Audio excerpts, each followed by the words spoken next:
ಒಂದು 30 ದಿನ ಕಾಲಾವಕಾಶ ಕೇಳಿದೆ HD ಕೋಟೆ ತಾಲೂಕು ತಹಸೀಲ್ದಾರ್ಗಳು ತಮ್ಮಲ್ಲಿ ಒಂದು ಮನವಿನಾರು ಅನ್ಕೊಳ್ಳಿ, ಇಲ್ಲ ಹೋರಾಟಗಾರರು ನಿರಂತರವಾಗಿ ತಮಗೆ ಎಚ್ಚರಿಕೆಯನ್ನ ಕೊಡ್ತಾನೆ ಇರ್ತಾರೆ. ತಾವು ಎಚ್ಚರಿಕೆಯನ್ನು ಕೊಟ್ಟರೆ ಸರಿ. ರಾಜ್ಯದಲ್ಲಿ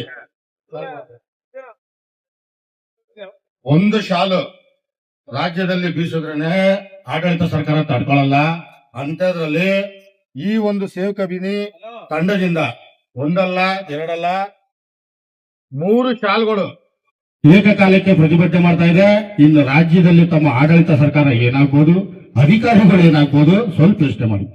ಒಂದು ಶಾಲ್ ರಸ್ತೆಗಳಿದ್ರೆ ತಡ್ಕೊಳ್ಳಲ್ಲ, ಇನ್ನು 3 ಶಾಲ್ ಒಟ್ಟಿಗೆ ನಿಂತಿದೆ ಅಂತಂದ್ರೆ ಹೇಳ್ತಾ ಇದ್ದೀನಿ, ಭ್ರಷ್ಟ ಅಧಿಕಾರಿಗಳು ಇರ್ಬೋದು, ಭ್ರಷ್ಟ ರಾಜಕಾರಣಿಗಳು ಇರ್ಬೋದು, ತಮ್ಗಳಿಗೆ ಎಚ್ಚರಿಕೆ ಇದು.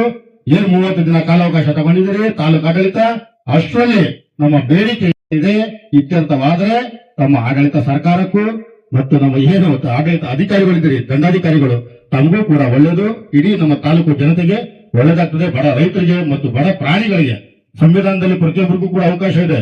ಮಾನವನಿಗೆ ಮಾತ್ರ ಅಲ್ಲ, ಮೂಕ ಪ್ರಾಣಿಗಳಿಂದ ಹಿಡಿದು ಗಿಡ ಗಂಟೆ ಗಾಳಿ ಬೆಟ್ಟ ಗಿಡ ನೀರು ಜಲ ಪ್ರತಿಯೊಂದಕ್ಕೂ ಅವಕಾಶ ಇದೆ. ಅವುಗಳು ಕೇಳೋದಕ್ಕಾಗಲ್ಲ. ಹಂಗಾಗಿ ಅವುಗಳ ಪರವಾಗಿ ನಾವು ಸಂಘಟನಾಕಾರರಾಗಿ ಧ್ವನಿ ಮಾಡ್ತಾ ಇದ್ದೀವಿ, ಮೂಕ ಪ್ರಾಣಿಗಳ ಧ್ವನಿಯಾಗಿ. ಈ ಒಂದು ನಮ್ಮ ಮನವಿ ಏನಿದೆ ಆದಷ್ಟು